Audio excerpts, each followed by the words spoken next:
Hello guys, আমি রানী। আর আজকে হচ্ছে তোমার সাথে একটা জিনিস শেয়ার করব। আজকে আমরা একটা স্পেশাল জিনিস করব, সেটা হচ্ছে রিদ্ধির ছোট উনুনে কাবাব বানাবো। এইটুকুনি পুচকি উনুন আছে, সেই উনুনে আজকে আমরা রান্না করব। আর রিদ্ধি তার ছোট ছোট বাটিতে আমরা খাবো, তাই তো? সেটা আবার রিদ্ধি নিজে হাতে বানিয়েছে, আর সেটাই আজকে আমি তোমাদের সাথে শেয়ার করব। চলো, এখন আমরা বাগানে যাচ্ছি কাঠ আনতে। হ্যাঁ ঠিক আছে, সেই কাঠটা কে কেটে দেবে? রিদ্ধি কাঠ কে কেটে দেবে? হ্যাঁ চ, গিয়ে বল।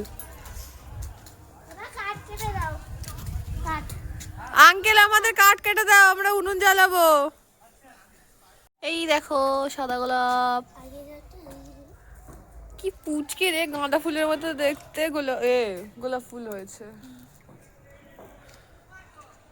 কাঠ, আর এটা হচ্ছে উনুন।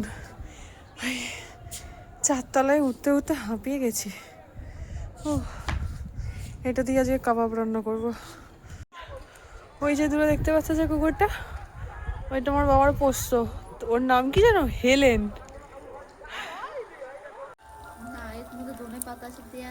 আমরা করতে চেয়েছিলাম কাবাব, কিন্তু কি জানি কি নাম না জানা একটা রান্না করে ফেলেছি।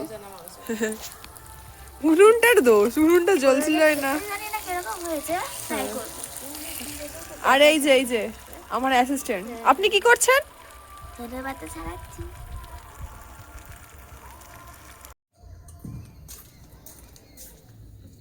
টাটা, বাই বাই বলে দে।